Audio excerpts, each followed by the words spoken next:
Hello, Carnage Cravers. Welcome back to Carnage Corner. I am Ken Carnage. And let me ask you a question. Are you ready? Are you ready for SpiderMan Homecoming? Are you ready for the very first Spider-Man film that will have Marvel's fingerprints on it? The question is, can even Kevin Feige save Sony from itself? If you have no idea what I'm talking about, then you're not familiar with the history of Spider-Man in film, which means you're not ready. So we're going to get you ready. We're going to start by talking about Spider-Man. Came out in 2002. Sony's first foray into the big picture of superhero films. We had X-Men already, and they were looking to cash in. So, Spider-Man came out in 2002, had a budget of approximately $139 million. That's a lot of money to give to a guy like Sam Raimi. Sam Raimi made fantastic films on bus fare when he did the Evil Dead films.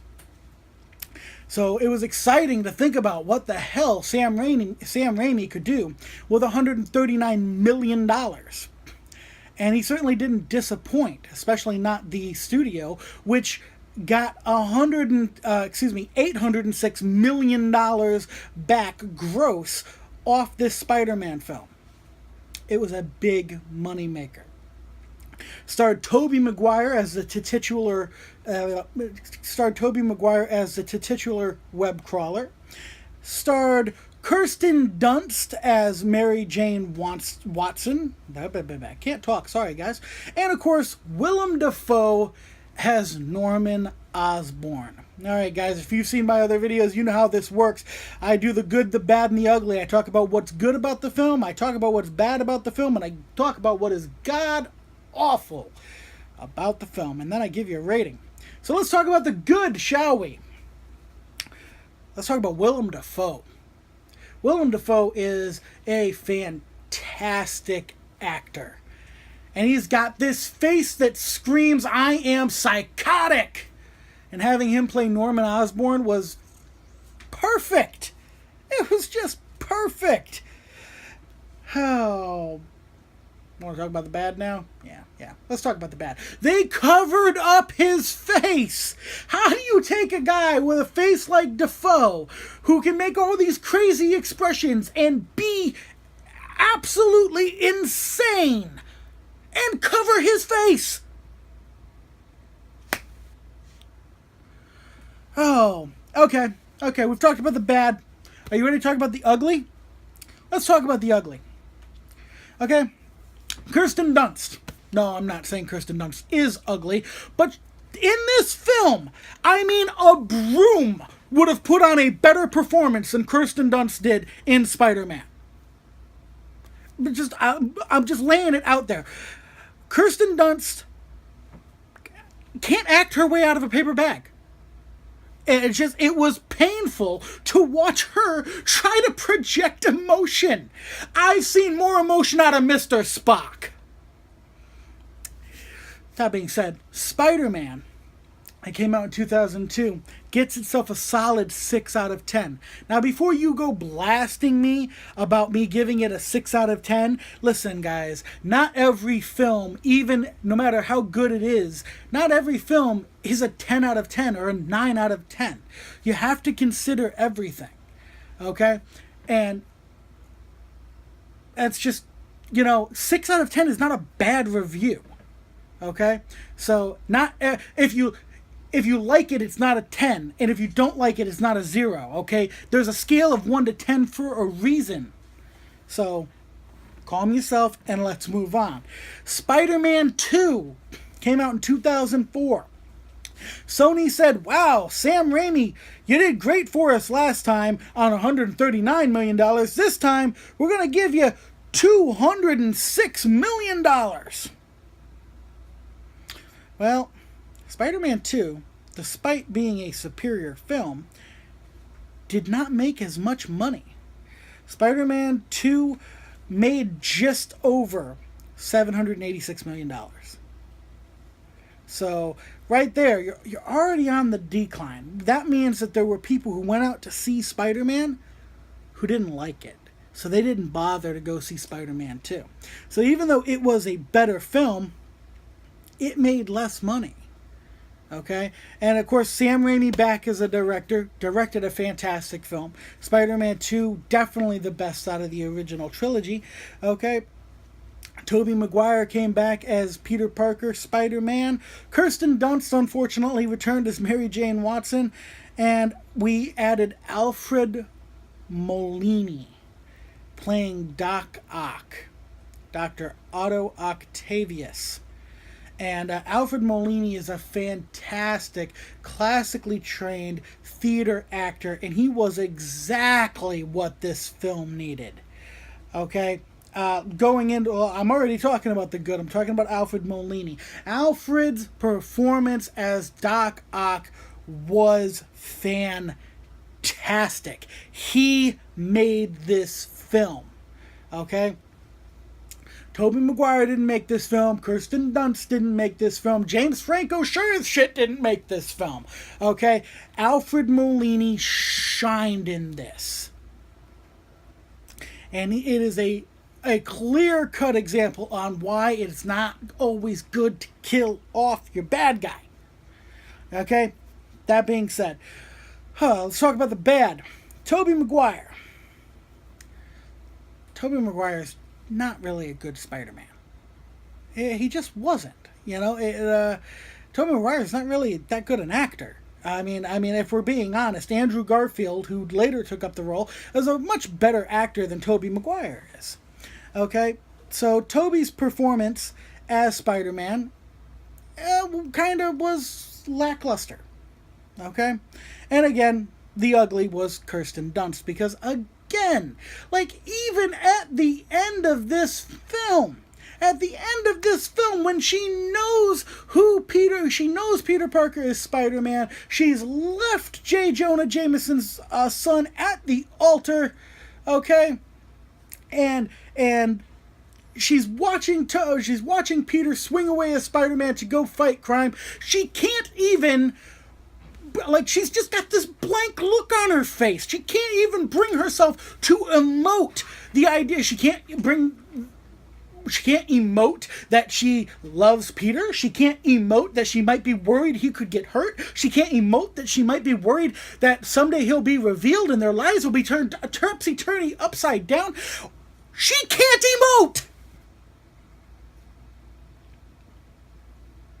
Sorry. Spider-Man 2 gets an 8 out of 10. It's easily the best Spider-Man film made to date. Okay? So, oh God, I'm going to need therapy after talking about this next one. Spider-Man 3. Spider-Man 3, again, directed by Sam Raimi. This one came out in 2007. They gave it, despite the last one not making as much money, they still upped his budget. They gave him $258 million to make this film. And this film, because of the success of Spider-Man 2, because Spider-Man 2 was so good, more people came out. This film grossed $890 million. Okay, more than either of the other two. And that was based off of the fact that people loved Spider-Man 2 and wanted to see the third film. And God almighty, did you disappoint them. Alright, Tobey Maguire returns as Spider-Man. Kirsten Dunst returns as Mary Jane Watson. And we add Topher Grace as Eddie Brock, a.k.a. Venom. Really? The dork from That 70s Show playing Venom. Fuck you very much. Okay. I'm breathing. Alright, let's talk about the good. The best part of this film was a guy who didn't even get top billing in the film. He wasn't even in the top 3 billed in the film. Thomas Hayden Church played the Sandman, and he might have been the best part of this film. He actually can emote emotions. Holy crap. Maybe you should have talked to Kirsten Dunst. So, anyways, Thomas Hayden Church was fantastic as a Sandman. Okay? Talking about the bad. Topher Grace as Venom was so bad. I mean, so bad. We're talking Johnny Depp as Willy Wonka. Fucking bad. But it still wasn't bad enough to land the ugly. The ugly.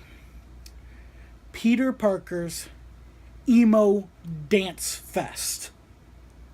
What the fuck? The black symbiote is supposed to bring out Spider-Man's more aggressive tendencies. Yes. It changes his entire personality. Yes. It takes away all of Peter's inhibitions. Yes. It does not make him the backup dancer from Saturday Night from freaking Saturday Night Fever. It might have been the most painful 10 minutes in film ever.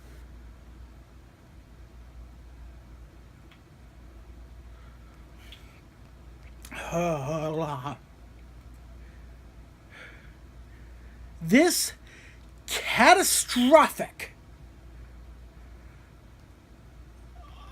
ungodly excuse for a film gets a 3 out of 10.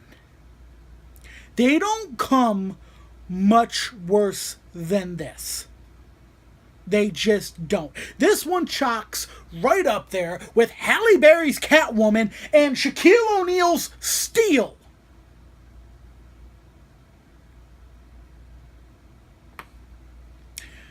Anyways, moving on.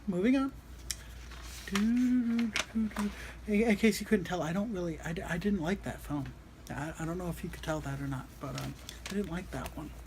Okay, so then they left Spider-Man alone for a little while because everybody hated Spider-Man 3.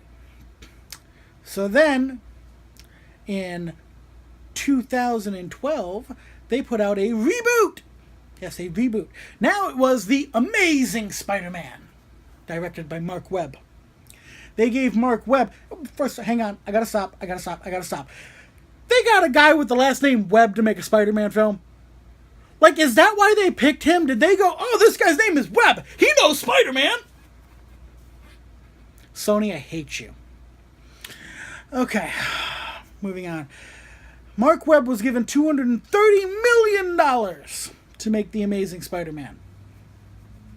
Amazing Spider-Man grossed just over $753 million. So it made money. No doubt about it, it made money. Sporting better graphics and a young cast, and, you know, the trailers looked good for it. They did. You know, Andrew Garfield playing Peter Parker. Emma Stone playing Gwen Stacy. And please forgive me, you're a fantastic actor, but I do not know how to say your name. Rhys Ifans playing the Lizard. Yeah, you heard me. The Lizard. Kirk Connors. Okay? Now, let's be honest. I think a lot of people probably came out to see this just to see Emma Stone, whose star was at probably the highest it had been. She was at her pinnacle when this film came out. So, but I want to talk about the good here. And for the first time with a Spider-Man film, I have multiple good things to talk about. You have no idea how exciting that is for me. Okay, so, talk about the first good thing.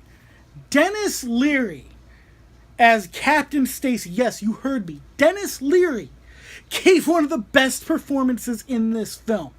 He was fantastic as Captain Stacy. Martin Sheen playing Uncle Ben.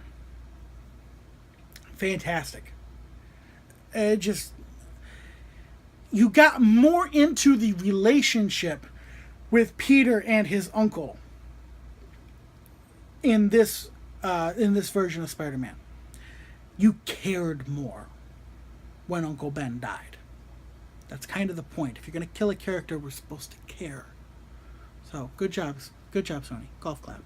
You earned a golf clap. Okay. And then, of course, Emma Stone was fantastic as Gwen Stacy, because Emma Stone is a fantastic actor. Let's talk about the bad for a second. Now, I've gone on record just a few minutes ago, in case you forgot, saying that Tobey Maguire was a bad Spider-Man. And he was. But one thing I will give Tobey Maguire is he did at least play Spider-Man as if he was what he's meant to be. A dork, a nerd, a pocket protector wearing dweeb. That's what Peter Parker is. In this, they made Peter Parker just a kid who likes photography and skateboarding, and they gave him this too cool for school attitude, which that's not Peter Parker.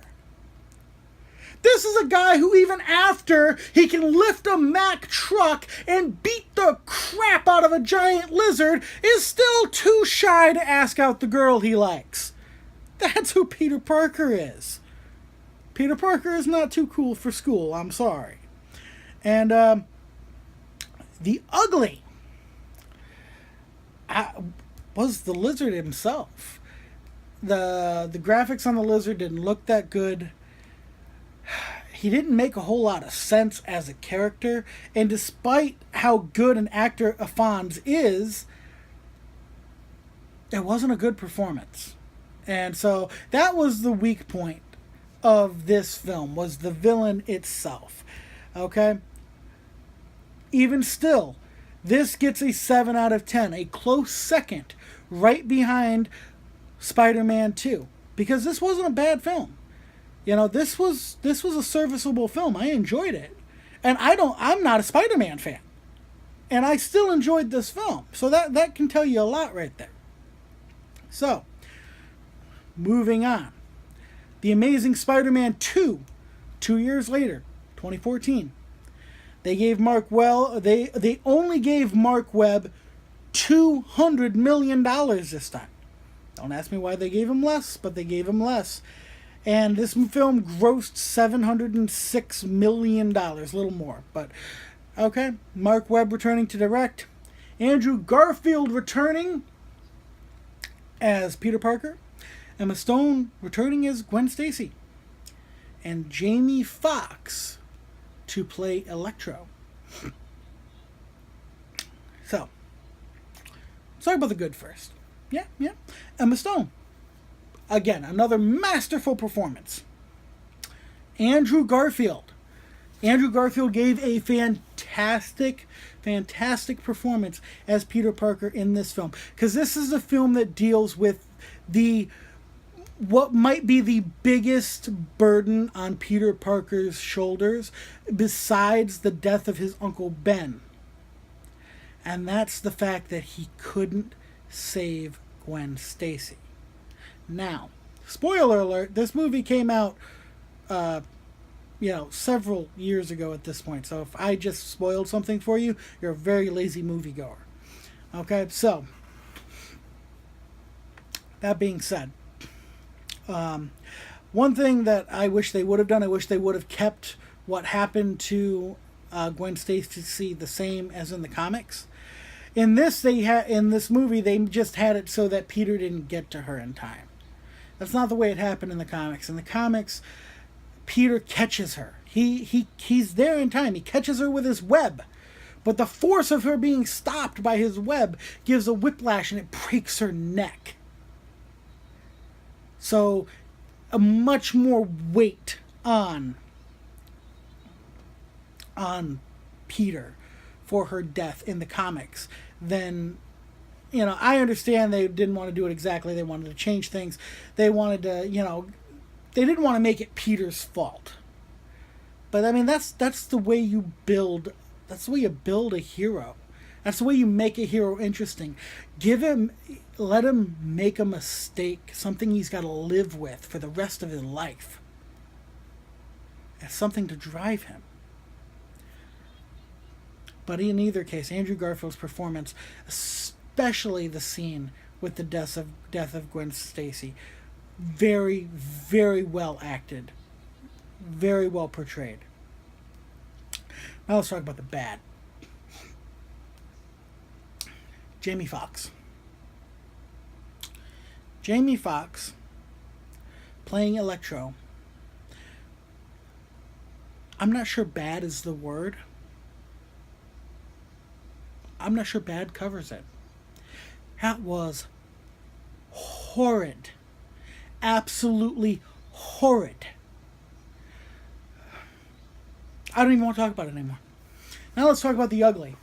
And then this is something that was barely even in the film, but it was so bad. So very, very, very, very, very, very, very bad that I had to make it the ugly. Paul Giamatti's Rhino. What the hell was that? What in the hell was that?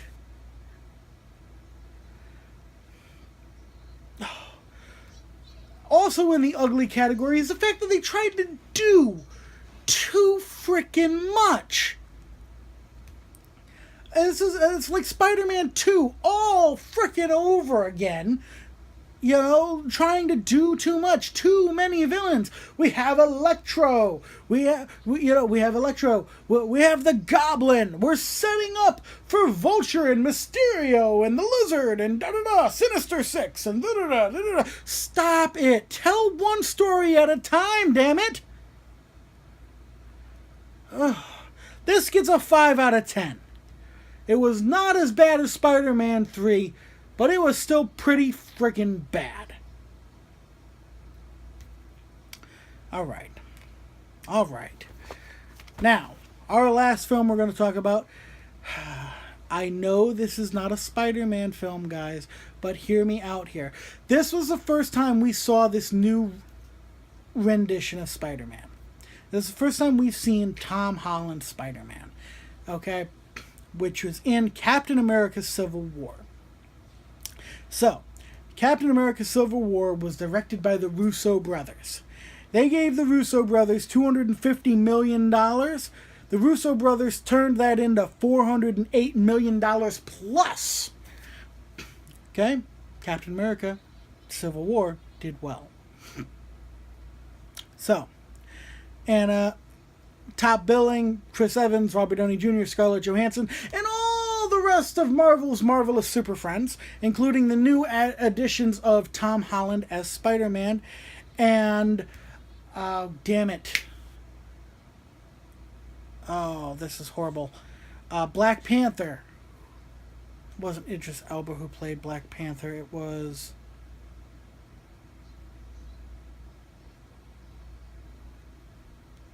Son of a bitch.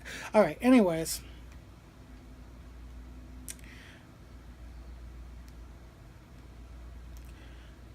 It's gonna bug me now. Who the hell played Panther? Chiwetel Ejiofor. Chiwetel Ejiofor played Panther. Yeah, that was him. Anyways, so, and of course, it dealt with the Civil War storyline from the comics. The good parts of this story... The action was great. The story itself was great. Spider-Man was great. He only had a small little part, but Tom Holland was fantastic as Spider-Man. Oh yeah, and the airport scene? Holy shit, the airport scene. Wow. The only thing I wanted to see that I didn't get to see is I really, really wanted to see Spider-Man fight Ant-Man. I wanted Ant-Man to use one of those little discs to make Spider-Man small, and then Ant-Man could be small, and they could be having this epic battle when they're the size of matchsticks. I just thought it'd be cool. Anyways, talk about the bad. The bad in this film is Tony Stark. If you've watched my videos, it's no secret. You guys are very well aware that I am very, very, very much tired of Tony Stark. Okay? The ugly? There's no ugly in this film, guys. It's too good. And the bad I talked about, Tony Stark, that's a personal opinion. I can't say that there's anything bad about this film. I just don't like that character. His film's fantastic. This film's beyond fantastic. This film gets a 10 out of 10. I can watch this damn film a million times. Will never get old. So, I'm sure you've all seen the trailers for SpiderMan Homecoming, and it is chock full of Tony Stark, which I'm annoyed about. I don't know how this is going to pan out. If this was Marvel in charge of Spider-Man, if this was Kevin Feige with all the cards and all the answers, I would be hopeful, because Marvel's yet to put out a really bad film. Even their worst film, which in my opinion was Iron Man 2, it's still not that bad. But I don't know, because Sony's still in the mix. Sony's still in the mix. Sony's still got their grubby little hands in there screwing shit up. I'm looking forward to hopefully being wrong. Now, I'm not a Spider-Man fan. I actually can't stand the Spider-Man character. But I want the film to do well. I'm looking forward to seeing Michael Keaton's Vulture. That looks fantastic. And don't tell me that there's not some irony there that the Birdman is playing the Vulture now. Come on, that's funny. But Spider-Man Homecoming comes out July 7th, guys. Let's give it a shot. Hopefully we don't get Spider-Man 3'd. Anyways, now you're ready for Spider-Man Homecoming. I'm Ken Carnage. Until next time, Carnage is right around the corner.